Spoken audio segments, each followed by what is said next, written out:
Hello guys! Again, nandito na naman tayo at ito isang mabilisang balita lang. Naku, puro di! Ang Cartoon Network o ang PGMN na siyang, anong tawag rito? Propagandista nitong May Sayad siblings nila Inday Sayad, no?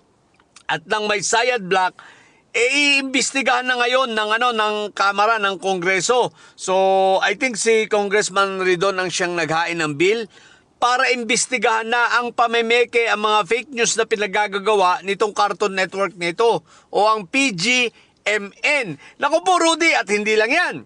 Hindi lang basta iimbestigahan ang kanilang fake news at iimbestigahan na rin kasama sa pinaiimbestigahan or pinatitingnan ang kanilang tax declaration o ang kanilang mga buwis, kung tama ba ang PGMN ba ay nagbubuwis, at the same time kung ito ba ay compliant sa mga iba pang mga anong tawag dito, mga rules ng compliance sa government, so sa mga laws sa government. So naku po, Rudy.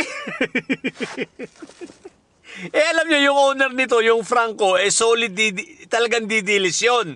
At talagang fake news peddler yun. At the same time, nabagsak sa rehabilitation yun kasi addictus nga yun. Yung Franco, no?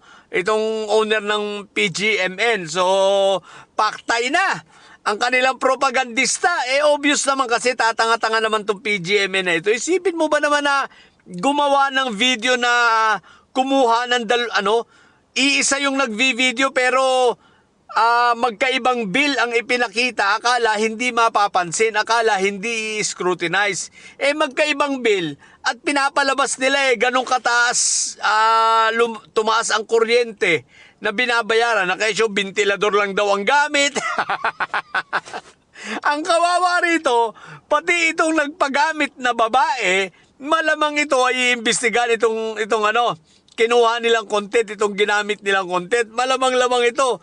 Kasama ito sa mga iimbestigahan, madadamay na. Kaya kung sino ka man, ate, simulan mo na, mag-public apology ka na, makipagtulungan ka na agad rito sa ating mga congressman at makakasama kang masampahan ng kaso. So, magandang development ito. Iiyak na naman ang mga didilis ito. Nauubos na. Gamit na gamit pa naman ng mga didilis yung bill na yon. Tuwan-tuwa pa naman sila, di ba? Gamit na gamit pa naman nila. Dahil sa sobrang bobo at katangahan, hindi naman nag-check sa bagay. Ano pa nga hanapin natin sa mga didilis? Mga hindi nga nakagraduate ng kinder. So, walang mga analytical at walang analytical yan at mga comprehension skills ang mga yan. Kasi nga mga tatanga-tanga. So yan congratulations PGMN, yari ka na naman. So abangan natin abangan natin ang magiging ito kaabang-abang ito magiging magiging investigasyon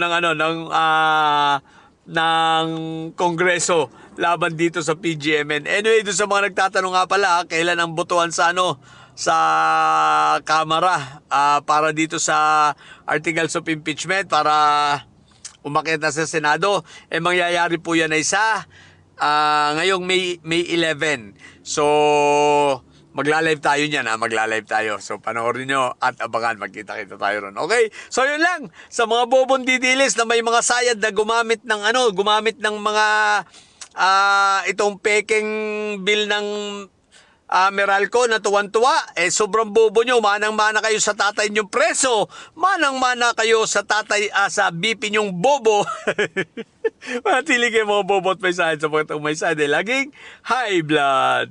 Bye!